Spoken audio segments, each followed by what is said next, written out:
Live from ABC7, this is Eyewitness News at 8 p.m. on LA56. She's in a lot of pain. She's suffering. She's suffering tremendously. The grandmother of one of 4 teens injured in an alleged DUI crash with a former mayor. The teens are now suing. For decades, the air quality in Southern California has been improving, but recent drought conditions are making some areas much more susceptible to smog. Armed with flashlights, hundreds of residents walked the streets of San Pedro tonight. What they're doing to improve safety in their neighborhood. Good evening. I'm Colleen Sullivan. And I'm David Ona. Welcome to Eyewitness News in LA56. 4 teenage girls plan to make the former mayor of Murrieta or take him to court. The mayor is facing a DUI charge after an accident that injured the girls. And Eyewitness News Inland Empire reporter Leticia Waters talked to family members. She's in a lot of pain. She's suffering. She's suffering tremendously. Rosette Dewart says her granddaughter, Melissa Reynolds, is still recuperating from the DUI crash that fractured the 16-year-old's spine. She says her 14-year-old granddaughter, Andy Williams, only recently remembered the details of what happened after passing the crash site. She started screaming, the screams, the glass, and she was just hysterical. Let me out, let me out. Also injured, sisters Chloe and Camille Rogers. Today, the 4 Murrieta Valley High School cheerleaders filed a lawsuit against former Murrieta Mayor Alan Long, seeking unspecified damages. Long was allegedly behind the wheel and drunk when he slammed into the girl's car. He did not call 911 immediately after causing this horrendous crash. The lawsuit says Long knowingly and intentionally violated the law.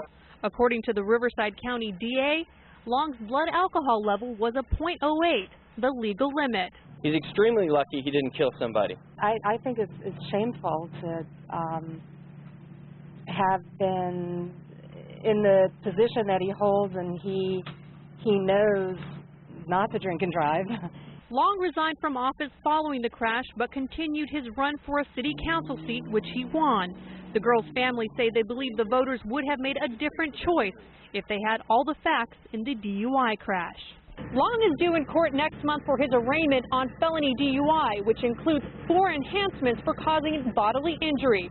Long did not return our call for a comment. Reporting in Riverside, Leticia Waters, ABC7 Eyewitness News. A Long Beach man who emceed children's dance contest was sentenced to 8 years in prison for possessing child pornography. Paul Michael Barber was ordered to register as a sex offender for life, get psychological counseling, and to have no contact with minors. As part of a plea agreement, Barber admitted to hiding a video camera in a changing room used by teenage girls at Cypress College. Officials say a computer in Barber's home contained more than 600 images of child pornography. Police are looking for a suspect who broke into a library at UCLA and stole dozens of laptop computers. It was all caught on surveillance video. The suspect used a hammer to break into the library computer lab, making off with suitcases full of laptops.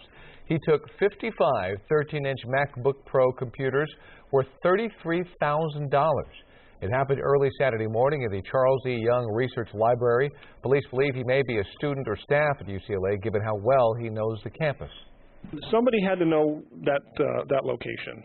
It was clear from what we've seen so far and what we've heard that this seemed to be the suspect's intent, to go to that office and remove those computers. Police think the suspect may be the same person who pulled off a similar robbery at Ackerman Union in UCLA back in September. They don't believe any of the stolen computers had any financial information or research from the users. The murder of an Army veteran in Sylmar this weekend is having a dramatic effect on veterans around Southern California. Many vets have been showing up at his memorial behind Sylmar High School to pay their respects. 21-year-old Francisco Garcia was shot and killed early Sunday morning after leaving a party. Detectives are still searching for the killer. The LAPD says they are looking into some leads that were given to them anonymously. Garcia had returned from Afghanistan 4 months ago. His family says his dream was to become a CHP officer. Hundreds of people picked up their flashlights and hit the streets in San Pedro tonight. They want to show that their neighborhood can be a safe place for families to enjoy in the evening. And Eyewitness News reporter Amy Powell is live with the story. Amy? And David, we've got several dozen residents out here in the neighborhood near a very popular store, and as you can hear and see, they're taking part in a little sing-along right now. This has really turned into quite the block party here, but a big part of this night is about making this community safer. Now, residents came out with their families tonight, holding flashlights to guide them as they walk the streets of this South San Pedro neighborhood. Now, Councilmember Joe Buscaino organized this so-called flashlight walk to celebrate the strong neighborhood watch effort in this community. Residents gathered here outside the corner store are spending time having some hot drinks and getting to know each other. Now, about 2,600 residents participate in the neighborhood watch effort through social media, and through that social media group, many say that's making a big difference. When we see something happening in the neighborhood, we have numbers, we know neighbors, we know who should be there and who shouldn't be there. And through working this together, we've made our neighborhood a safer place. Don't even think about coming down here and causing havoc, because we have 2,600 strong who are looking out for each other, and with one click of the button, you will be caught. Now, the LAPD says starting in January, they'll have 2 officers working what's being called a quality of life patrol in the Harbor Division, and that means they'll focus on community problems such as public drinking, transients who get involved in criminal behavior, and the recovery of stolen vehicles, and just any other issues that community residents want to bring to the attention of the police department as they focus on making this community safer. So again, as we come back out here live, the block party, community gathering, flashlight walk is continuing out here, and really people out here tonight say the big part of why they wanted to be out here is to say this is their community, they're not going to tolerate crime, and these streets belong to them and their families. Reporting live in San Pedro, Amy Powell, ABC7 Eyewitness News. All right, Amy, thank you for that. We're getting dramatic new video of a dangerous rescue of a group of hikers stranded in Eaton Canyon. This is the new video from the helmet cam of one of the rescuers. The hikers from the local church group were airlifted out this morning after spending the night in the mountains. Only one got hurt, suffering a minor ankle injury during the rescue. It was just cold. We were wet, we were tired, but we just decided that the best thing we could do is just stay there and rest. And we did as much as we could. We built fire and to keep ourselves warm. The group set out for a day of hiking but couldn't get back. Everyone is at home tonight. You may have noticed it hanging around today and other days. Smog. And while many changes have been made to decrease emissions over the years, Mother Nature is now presenting her own challenges. Inland Empire Bureau Chief Rob McMillan has more on the air quality and a no-burn alert that's in effect today. Take one look toward the mountains, and you can tell it wasn't a very clear day here in Southern California. Yes, there's certainly haze, but also plenty of smog. I live in Fontana, and you can drive along the 210 freeway out there, and you can see the layer. Still, air quality has improved since we were all kids. I mean, I personally suffer from asthma, and I remember as a kid it seemed a lot harder to breathe.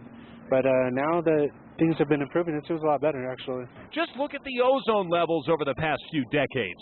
The South Coast Air Quality Management District says back in 1982, it was 0.266 parts per million, dropping in 1992, then again a decade later, and in 2012, only 0.112 parts per million. But air quality could once again be getting worse right now because of the drought. If we had rainstorms coming through, then they're usually accompanied with wind, and that pushes the dirty air out of the basin and brings in fresh air, and so that cleans things up. Anthony Wexler is a professor at UC Davis. He reminds us that there's already been a lot done to improve air quality in Southern California. City buses now powered by natural gas, the AQMD keeping a close eye on construction sites. And when the Kaiser Steel Mill stopped using blast furnaces in Fontana, that was also a big help. So even this severe drought shouldn't have too big an impact on air quality. I don't think we're going to be going back to the air quality of the 60s and the 70s. There may be these weather patterns that occur occasionally to make the air quality worse, but that's periodic. And Wexler says there's also an indirect effect that the drought can have on air quality. As the ground gets drier, the fire danger rises. And we, of course, know that when there's a big fire, there's a lot of smoke, and that can have a significant effect on the air quality. In Riverside, Rob McMillan, ABC7 Eyewitness News.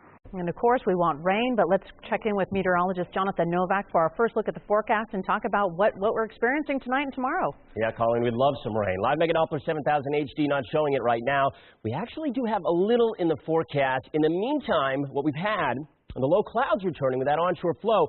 In regard to the story you just saw about that particulate matter that gets stuck near the surface, that smog and that pollution, well, what we have is called an inversion or temperature inversion. When you have the warmer air aloft, it keeps the air below it pretty much stuck in place. And when you have that over a little bit, a couple of days or so, you get that sort of stagnant air just sitting there. And that's where you can also get contribution to having some smog effect. And yeah, we do have that no burn alert, and we have some more fog or some clouds tomorrow morning with some drizzle possible. Today, though, it was 70 degrees only in downtown Los Angeles. Normally, we're at 74. The last 2 days have been very cool, and that's a trend that's going to stick around. Looks like fall is here for at least a little while. 62 right now in downtown, 59 Santa Clarita. How about that? 57 Riverside. 60 in Hemet. We are cooling off. We got the clouds moving in tonight, so we're going to have some patchy drizzle possibly tomorrow with the marine layer really showing up from the coast all the way into the valleys, very similar to this morning. As you saw, 64 by 10 a.m., not even 70 for a high in downtown. We're in a cool spell. I'll tell you what's up for that forecast and the rain chances coming up in that 7 day. Jonathan, thank you. A horrific explosion today at a high school in Nigeria. At least 48 students are dead, another 79 are injured, and witnesses say the suicide bomber entered the school gym during an assembly, disguised in a school uniform with a backpack full of explosives. It's suspected to be the latest attack by the Islamic militant group Boko Haram, the same group that kidnapped 200 schoolgirls earlier this year. Iraqi military officials are still trying to determine if the head of the Islamic State group was wounded in an airstrike. There are reports Abu Bakr al-Baghdadi was hit by the strikes in the western Anbar province. If true, no word on the extent of his injuries. Meantime, more fighting in the northern Syrian town of Kobani. Plumes of smoke, several explosions could be seen. Kurdish fighters and Islamic State group militants are battling for control of the town. A deadly day in the West Bank. Several Israelis were stabbed, including a young woman at a bus stop. Police say she was killed when the attacker stepped out of a car and stabbed her. The suspect was shot by a security guard but will survive. Just before the deadly attack, an Israeli soldier was stabbed at a crowded train station in Tel Aviv by a suspected Palestinian. He is in grave condition. The suspect has been captured. More Eyewitness News is straight ahead here on LA56. A terrifying landing caught on camera. A propeller tears through the aircraft and hits a passenger, and we'll hear from her coming up. Plus, local dispatchers help with another special delivery, their second in about a week. We're going to hear from a very happy family.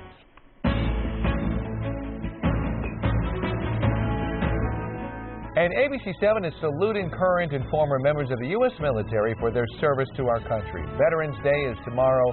Thank you to everyone who sent us pictures, and thank you to all vets for your service.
We're now learning of an extremely close call for one passenger on an Air Canada Express flight that crash landed in Edmonton last week.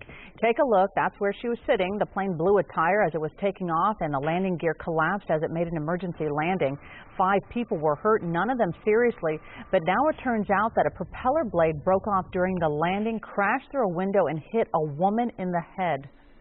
All of a sudden, something came crashing through my window, and I got hit in the head. Basically, the right side of my body is bruised and bumped. Some of the passengers feel that the airline is downplaying the seriousness of the incident by calling it a rough landing. They say because the propeller broke off, it was a potentially deadly situation. That slow-moving lava flow in the Big Island of Hawaii reached a home today and set it on fire. People living in the rural area beneath the Kilauea volcano have been keeping anxious watch on the lava flow for months. The molten rock hit the home late this morning. The residents had already evacuated. Other buildings in the area could still be in danger, but not immediately. The nearest house to the one that burned is about a half a mile away. That is sad to see. Well, let's talk about us. Waiting there. I know, that's the problem. It's slowly moving. You know, high pressure was so stubborn, and fall said, hey, I'm back, get out of here, and now fall brought winter with it. We have actually really cool weather ahead. Did you like that? Did it make sense? Yeah. I don't know. Fall's here, folks. That's the point, and it's going to stay here. We, in fact, might have some rain in the forecast. How about that? I would love saying that. I haven't said that in a while. So let's take a look at what we had today. This is Malibu, our time lapse.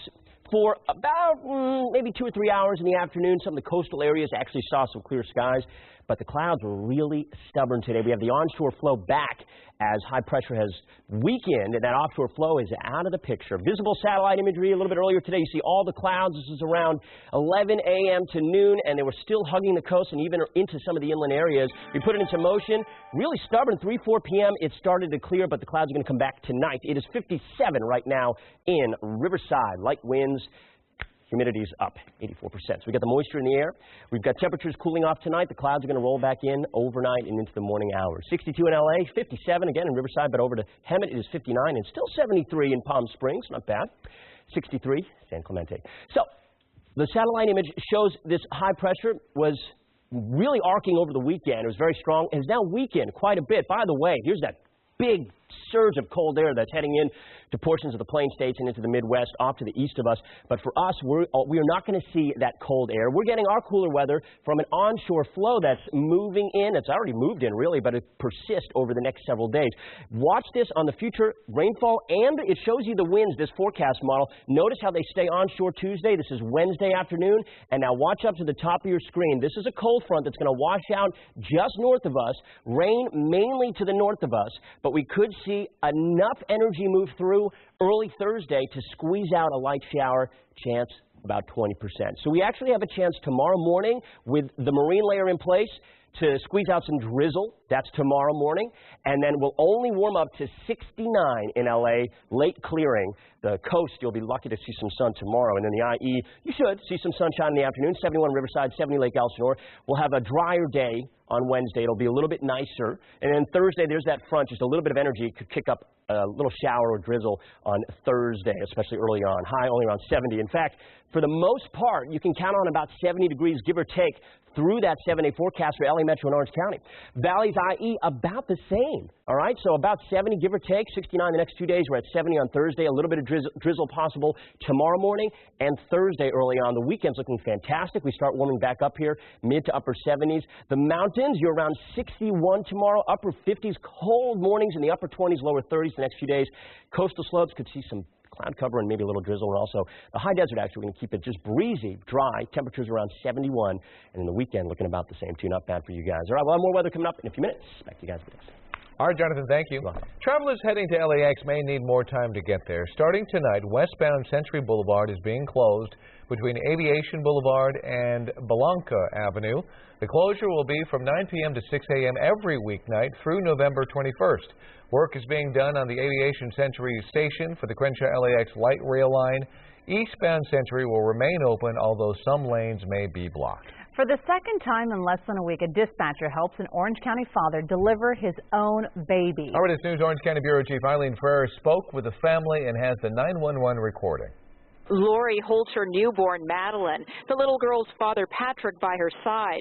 Private people, they only want to use their first names, but they want to share the story of how Madeline came into the world. Your daddy got to deliver you.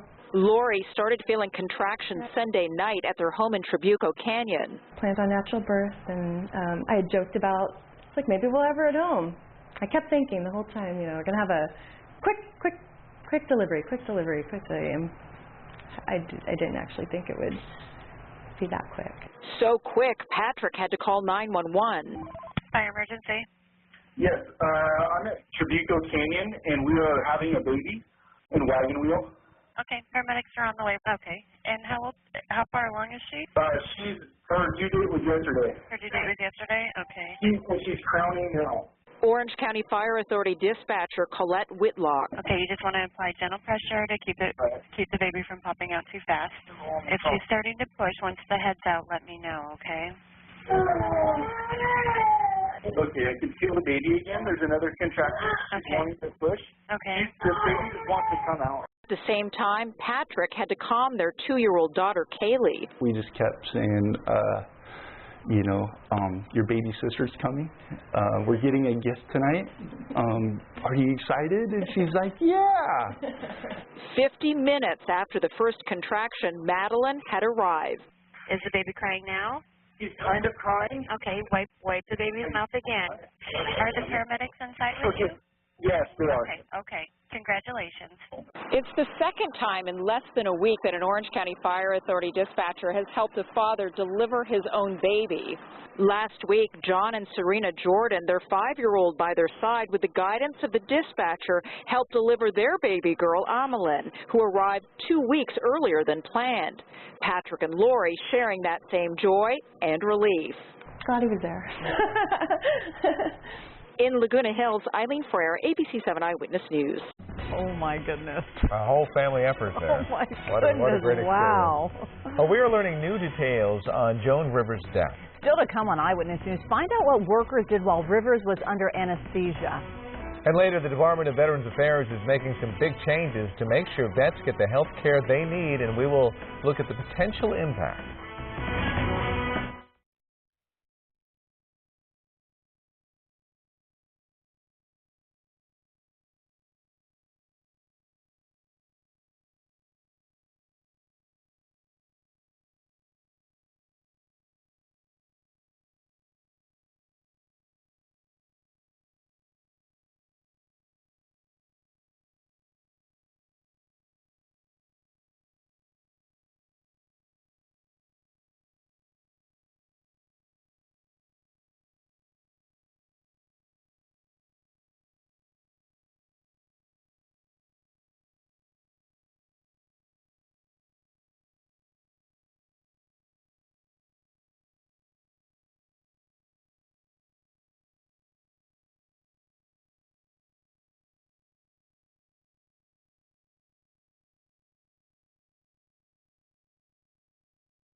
New information on the death of Joan Rivers. ABC News is reporting the New York clinic where Rivers went into cardiac arrest may lose its certification in January if it doesn't fix the problems investigators found.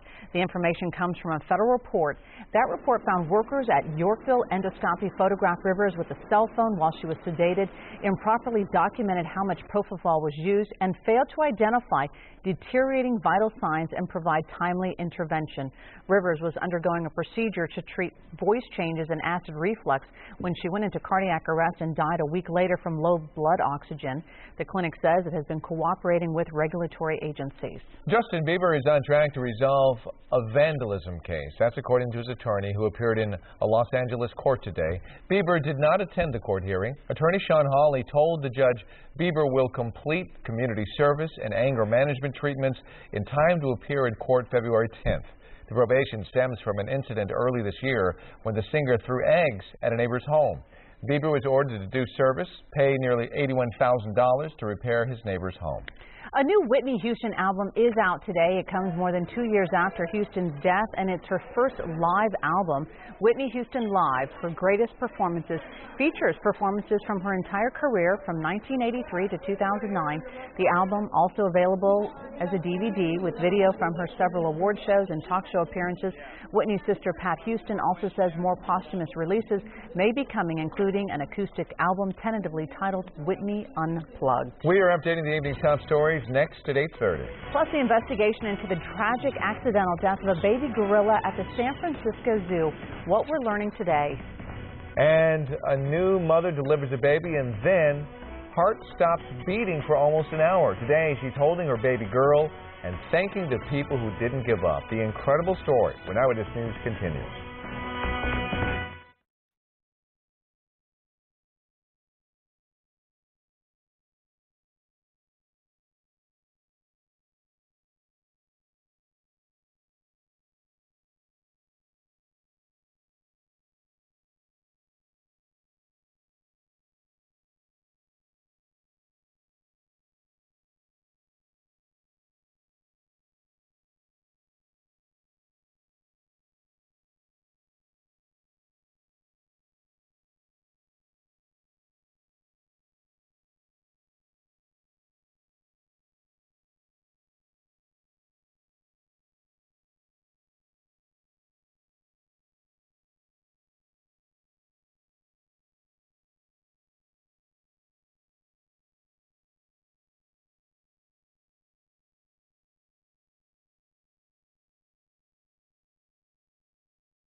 Live from ABC7, this is Eyewitness News at 8:30 p.m.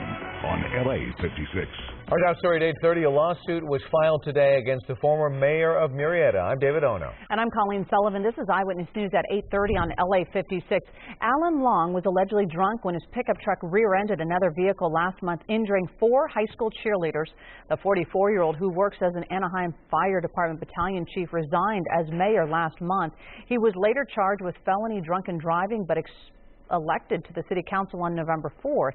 The lawsuit was filed on behalf of the 4 girls for unspecified monetary damages. Hundreds of residents turned out for the Flashlight Walk tonight in San Pedro. The event was organized by Councilman Joe Vizcaino. It's all about celebrating the strong neighborhood watch effort in the community. And starting in January, the LAPD will have 2 officers working on quality of life patrol in the Harbor Division. They'll be focusing on community problems like public drinking and recovery of stolen vehicles.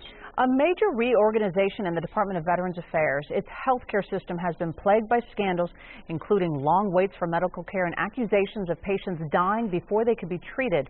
ABC's Karen Travers tells us the announcement comes the day before Veterans Day. In some parts of the U.S., events are already underway to honor our nation's veterans. And here in Washington, the Veterans Affairs Department announced its highly anticipated game plan to improve service and care for the nation's 22 million veterans. Here's the VA Secretary on CNN. We need to be more veteran-centric. We need to focus on veteran outcomes. The VA will establish what it calls a Chief Customer Service Officer, who will report directly to the Secretary. The department will also establish a single regional structure that brings together a wide range of services, including health care, loan centers, and other benefits. The goal is to streamline what's been called a clunky, confusing system that required multiple usernames and passwords. These reforms are the result of the embarrassing scandal that rocked the VA earlier this year. Reports that at dozens of facilities around the nation, veterans were waiting months for treatment, and records were manipulated to hide the problems.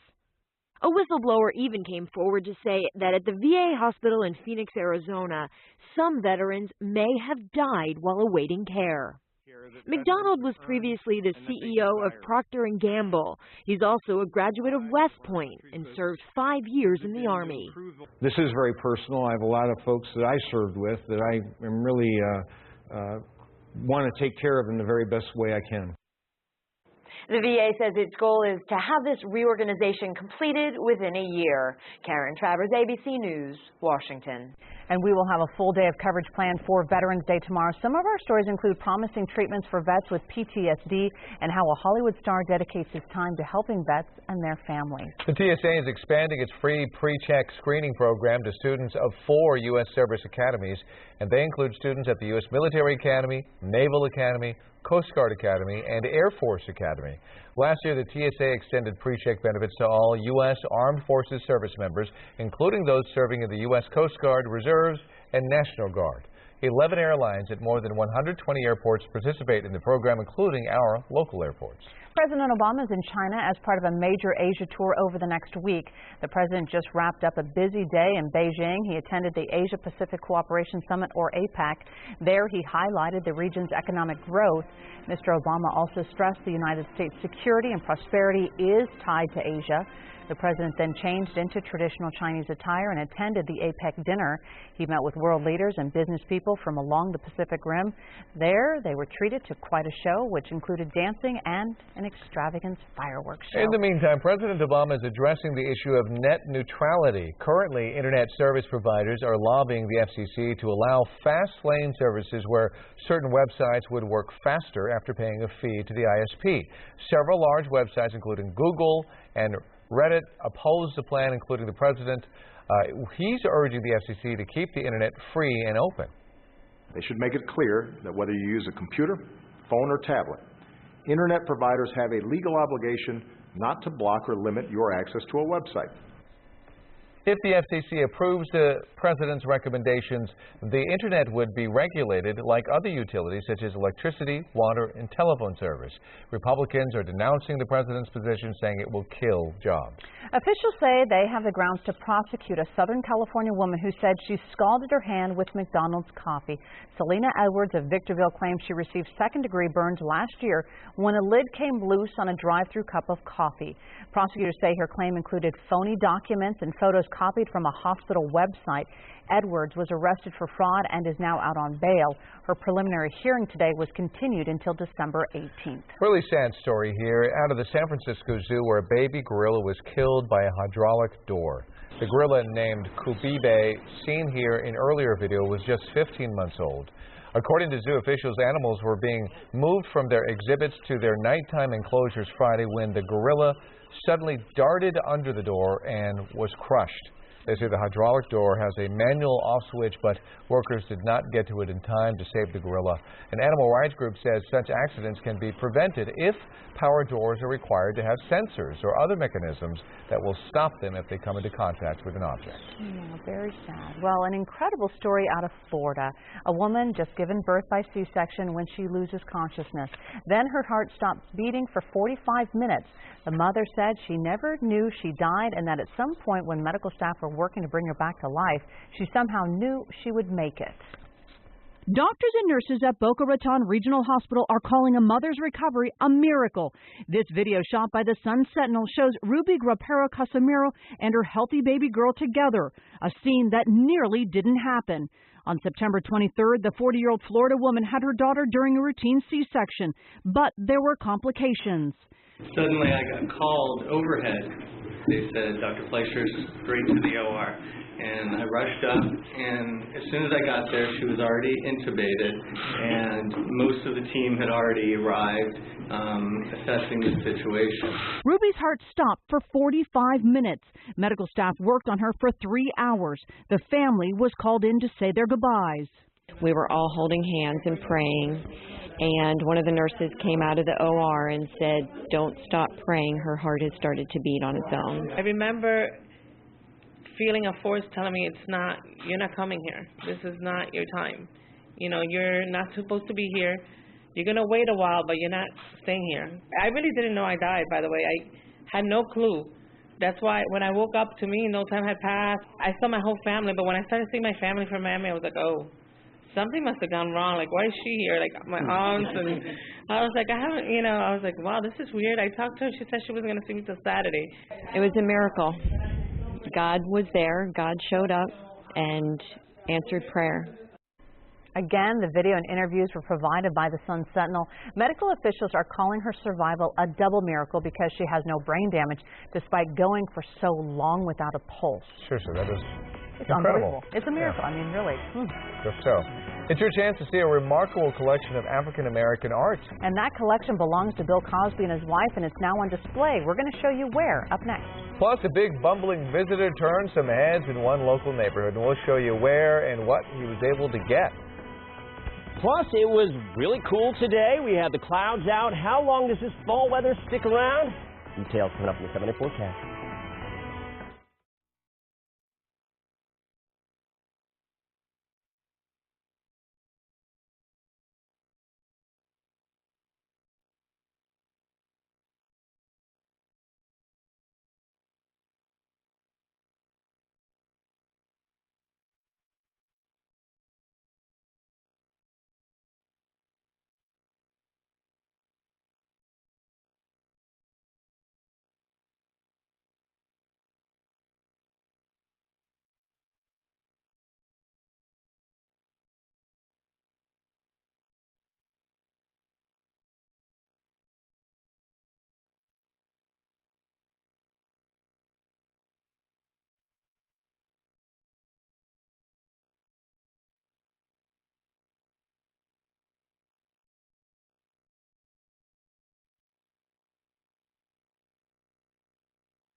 Well, take a look here. Not such a little guy. Cameras rolling as a bear decided to get a snack in Monrovia. Fortunately for the bear, today's trash day along the 400 block of Norumbega Drive.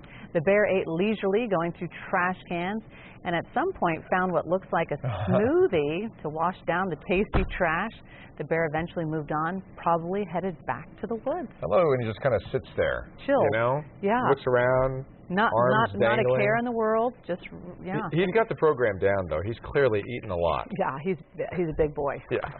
The personal art collection of comedian Bill Cosby and his wife Camille is now on display at the Smithsonian in Washington, D.C. It's part of an exhibit that opened this weekend at the National Museum of African Art.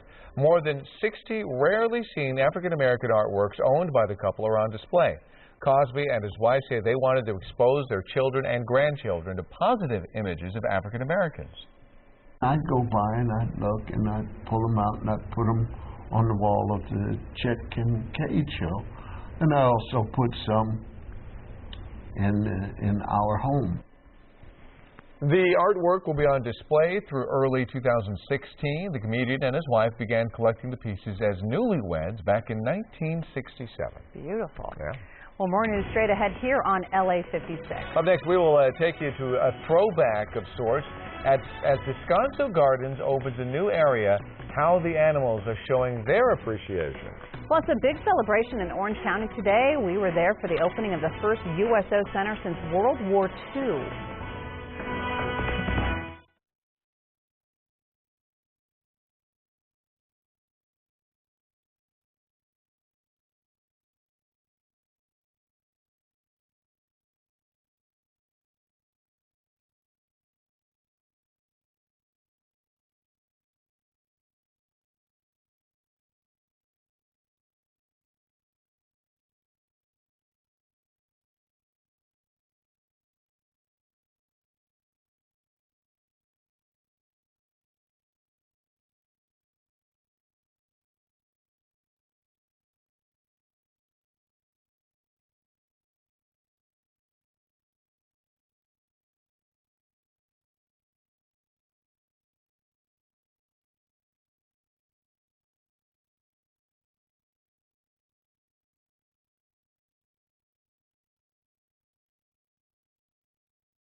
It actually felt like fall this morning. It was so nice. It was a little cool, wonderful. I made a couple of calls. Thank you. Make more. Make us keep on coming. You're welcome. I do what I can. Yes, I have one call left for the year, so I'm going to try to get winter in here for December. But for now, we've got some fall. I wish I could, right? Get some rain in here. It's what we need. Live Mega Dollar 7000 HD showing none of that right now. Now, we could see, guys, we could see some drizzle in the morning with the cloud cover really thickening up overnight. it's not out of the question. 20% chance of that for the morning time, some patchy drizzle. And we have this in the meantime. Look at this. I got to step right in that shot. Look at that. Running Springs. It's like out of a movie. I mean, it's just fantastic time lapse earlier today. The moisture really socked in over Southern California because the onshore flow has really ramped up. High today of only 70 in downtown. Normally we're at 74. We're back below average, back to where we should be roughly this time of year. No more of that high pressure causing the really hot stuff, at least for this forecast. 61 in Burbank. Right now, 62 Palmdale, 59 in Ojai, and 63. Good evening, Oxnard. And up top, Edwards, 59. Over to Fraser Park, where it's 51. And down San Clemente, 63, with Santa Ana checking in at 65. These temperatures are running anywhere from about 1 to 5 degrees cooler than this time last night. I really like this map. It shows the trend that we're heading into, the cooling trend.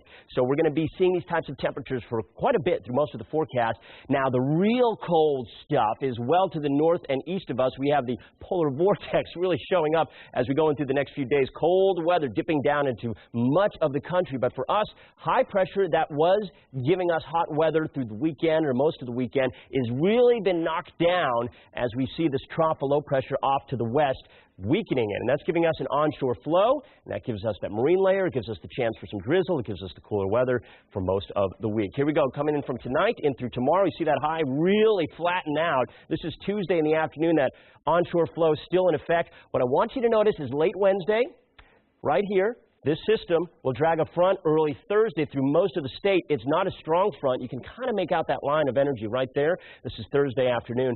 We could still see some drizzle, an isolated shower Thursday early on from that. The chance is low, but we'll take it. Either way, that's going to help keep the temperatures in check like what you're seeing on the screen for mid to late week and keep the clouds in place. About 70 for a lot of us. Most of the area, 69, 70, 71 degrees. Wrightwood will check in at 57, so in the mountains, definitely cooler, of course, but everybody else right around 69 to 71, all right? So 7-day forecast, LA Metro, Orange County, powered up by AccuWeather. Chance of drizzle tomorrow, chance of drizzle on Thursday. In between on Wednesday, we'll keep it dry with just a little bit of morning fog. Temperatures, though, steady as she goes, right around 69 to 71 until you hit the weekend here, Sunday in the mid-70s. Valleys, IE, you're at, again, upper 60s, lower 70s for a stretch here. A little bit of morning drizzle possible on Tuesday and Thursday. The mountains, some coastal slope cloud cover, low cloud cover, upper 50s and lower 60s until the weekend will be in the mid-50s for highs. So cool stuff for you in the high desert. Dry, breezy, mild, 71 Tuesday, Wednesday, and Thursday. Beautiful weekend ahead. We're hoping for a little bit of rain this week, guys. We'll cross our fingers and hopefully squeeze out some drizzle. All right. We need it. Thank you, Jonathan. We really need it. Descanso Gardens is expanding, and it's opening a brand new section this weekend. It's the first new addition in 30 years. Eyewitness News reporter Miriam Hernandez has a preview. It is a throwback to old California before it was California. Over 30,000 exclusively native plants sprawled over 7.5 acres. This is the new Oak Woodland area of Descanso Gardens. And check out its first visitors on the new wildlife camera rolling day and night. Coyotes feel right at home, also deer. And see here, sniffing for food, that is the distinctive tail of a bobcat. Then this white blob, that's the back end of a bear practically touching the lens. Descanso says it's just what they had hoped for. That was our idea, that changing this back to a native habitat would, in fact, encourage more of a native wildlife to come. Planning for this project began 5 years ago. In that time, crews came in, they took out all the non-native shrubs and trees so that what you see now is just as Southern California looked thousands of years ago. Carved from a corner of La Cañada Flint Ridge, the area replicates 5 distinct habitats, from California wetlands to the coastal sage scrub. The dominant tree, the oak, which provided essential nutrition for native people. Yeah, acorns were their main staple food in this area, and they would spend only 5 days harvesting enough food for a family of 5 for the year. One surprise already, a cameo appearance by a rare cousin to your neighborhood squirrel. The western gray squirrel is really the one that depends on the native oaks and the acorns and the canopy for survival. For more lessons on survival, habitat, and much more, Oak Woodland opens to the public on Thursday. Miriam Hernandez, ABC7 Eyewitness News. And we're gearing up for the holiday season with the start of the Spark of Love toy drive. Can you believe that? Sorry to hear. Wow, no. Garth Kemp, he will once again become our giant L for several Snuffle-Bus events through Southern California. Next Friday, November 21st, Garth will be at the Los Cerritos Center in Cerritos accepting your donations of new unwrapped toys and sports equipment. And you can also drop off donations at your local fire station. And you can find more ways to give on abc7.com/sparkoflove. All right, on to sports now. The Clippers may have a 4-2 record, but truth be told, they have stumbled coming out of the gates this season. After 2 games against Western Conference contenders Golden State and Portland, they now take on the defending champion Spurs. And we'll have full highlights in Eyewitness News at 11 p.m. College football now. The last time the UNC football team took the field, it was November 1st against Washington State. In Pullman, Cody Kessler threw for 400 yards, 5 touchdowns, and a 44-17 rout of Wazoo. When the men of Troy take to the Coliseum this Thursday against Cal, could the rhythm be thrown off by their 12-day break in action? I thought the guys are very spirited today. Really tuned in to the game plan, the attentive to the details, which was good. And the positive is we still have an extra day. You know, we kind of get one more day of prep here tomorrow before our normal Friday routine. So we can really clean some things up, stay locked into the details of the game plan, and be fresh and ready to go Thursday night. 2 days after signing a $50 million extension with the Arizona Cardinals, former Trojans quarterback Carson Palmer tore his ACL and will miss the rest of the season. The injury happened early in the fourth quarter against St. Louis when he tried to plant his left leg. In a weird twist of irony, Palmer tore the same ACL in 2006, 10 days after signing a $118 million extension. Clearly, he makes a lot of money. Baseball now. Dodgers shortstop Hanley Ramirez rejected the team's $15.3 million qualifying offer today, making him a free agent this winter. The 30-year-old shortstop likely will not be back in Dodger blue next year after long-term contract talks broke down earlier this year. The Dodgers will receive a compensatory pick for whoever signs him. Finally today, Frank Robinson showing off his smooth swing for the second annual Frank Robinson Celebrity Golf Invitation. Our own Rob Bugazaki was there showing off his skills on the links as well. Proceeds for the tournament played at the Wilshire Country Club support a comprehensive educational program for improvements at the MLB Urban Youth Academy in Compton. And more news straight ahead here at 8:30, including why service members are getting a special welcome at an Orange County airport. And ahead tonight on Eyewitness News at 11 on ABC7, a glowing cell phone triggers a confrontation inside the prestigious AFI Film Festival at the TCL Chinese Theater. How one moviegoer got maced in the face. Plus new information about using marijuana and its effect on your brain. Does it lower your IQ? These stories and all the late-breaking news on Southern California's #1 late newscast, Eyewitness News at 11 on ABC7.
Well, tomorrow is Veterans Day, and what better way to say thank you than by saluting all the veterans, past and present, who serve our country. And thank you for sharing these photos of the special military men and women in your lives.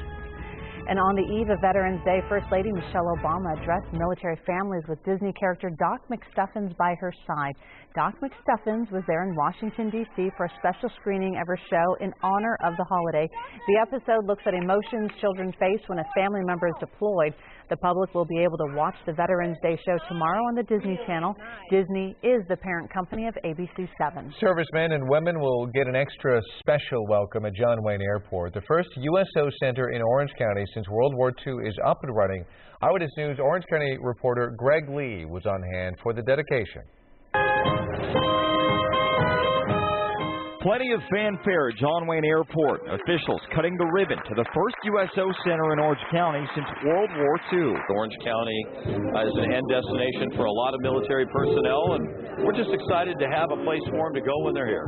The Bob Hope USO Center at the county-owned airport is inside Terminal B. Traveling servicemen and women and their families can grab a snack, relax on a couch, play video games, read a book, all for free. USO's hope is to create a comfortable home for those who protect our country. 20,000 members of the military transit this airport on orders each year. So that doesn't even count the folks who are on vacation, on leave. The Orange County Board of Supervisors voted unanimously in April to create the center.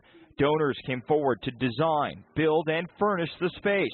The Bob Hope USO Orange County will be completely run by volunteers. The people that volunteer to do this are truly great Americans that give back to the country, and the service members truly appreciate it. The grand opening comes on the eve of Veterans Day and the 239th birthday of the Marine Corps. The USO says the timing couldn't be any better. The real purpose of today and that center is to formally thank those men and women for what they do for us.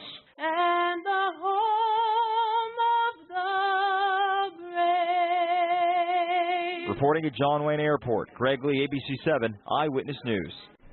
And thank you so much for joining us for Eyewitness News at 8:30 on LA56. Law & Order SVU is next here on LA56. And Eyewitness News continues at 11 p.m. on ABC7 and anytime on ABC7.com. Remember, you can get your news 24 hours a day by following us on Facebook and Twitter and by downloading our ABC7 app. We'll see you tomorrow night at 8 o'clock right here on LA56. Have a great night.